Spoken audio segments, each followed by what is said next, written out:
Lok Sabha seat के उपचुनाव को लेकर सियासी सरगर्मियां तेज हो गई हैं। एआईयूडीएफ ने साफ कर दिया है कि पार्टी इस सीट पर पूरी ताकत के साथ इंतखाबी मैदान में उतरेगी। वहीं यूनिफॉर्म सिविल कोड यानी कि यूसीसी को लेकर भी पार्टी ने अपना रुख वाजे कर दिया है। एआईयूडीएफ के सीनियर लीडर, जनरल सेक्रेटरी और साबिक रुकने असेंबली डॉक्टर हाफिज रफीकुल इस्लाम ने से हमारी खास बातचीत हुई है। बातचीत के दौरान उन्होंने नौगांव लोकसभा सीट पर पार्टी की तैयारियां, मुमकिना उम्मीदवार और चुनावी हिकमत अमली पर खुलकर बात की है। साथ ही असेंबली में से यूसीसी को लेकर एआईयूडीएफ के अगले कदमों का भी इंकशाफ किया।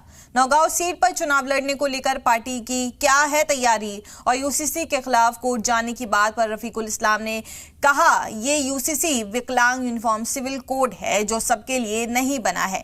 इसे आदिवासी भाइयों को दूर रखा गया है। सिर्फ मुसलमान को टारगेट करके यूनिफॉर्म सिविल कोड असेंबली में पास किया गया है। अगर सदर जमहूरिया इस पर दस्तखत करती है।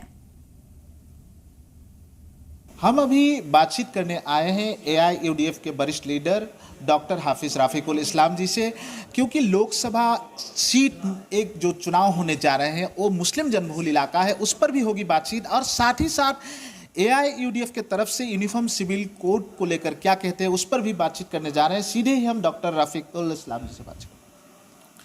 देखिए, नौगांव लोकसभा कांग्रेस के एमपी थे, उन्होंने रिज़ाइन करके बीजेपी में चले गए। कांग्रेस के वरिष्ठ नेता और कांग्रेस वाले बीजेपी में जाना ये नई बात नहीं है, कांग्रेस वाले जाते रहते हैं बीजेपी में।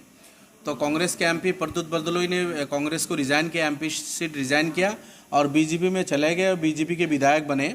अब वो सीट खाली हुई, तो वो सीट खाली होने के बाद वहाँ अभी बाई इलेक्शन होना है। चूँकि 6 महीने के अंदर इलेक्शन तो होना होगा, अब तो तकरीबन 3 महीना हो गया, तो 2-1 महीने में लगता है कि इलेक्शन घोषणा हो जाएगा। तो उसकी तैयारी जैसे और पार्टी कर रही है, हमारी भी तैयारी चल रही है।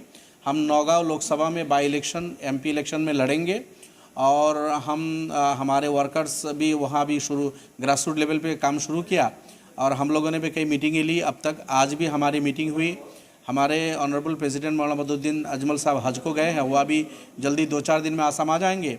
वो आने के बाद कई डिसीजन होगा, वहाँ कौन कैंडिडेट होंगे, ये डिसीजन उनके आने के बाद ही होगा।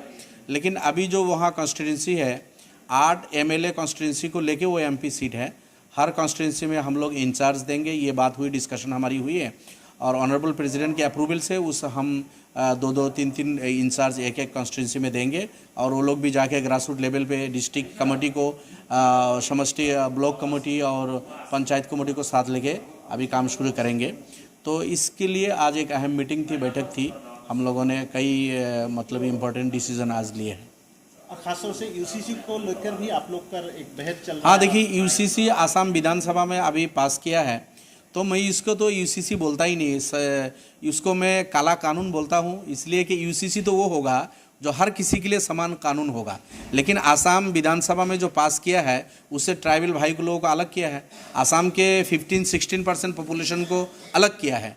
इसका मतलब ये यूसीसी है ही नहीं। अगर यूसीसी होता तो आसाम में बसने वाले हर किसी के लिए कानून होता, लेकिन ये जो कानून पास किया है ये हर किसी के लिए नहीं, कुछ लोगों के लिए, कुछ लोगों के लिए नहीं है।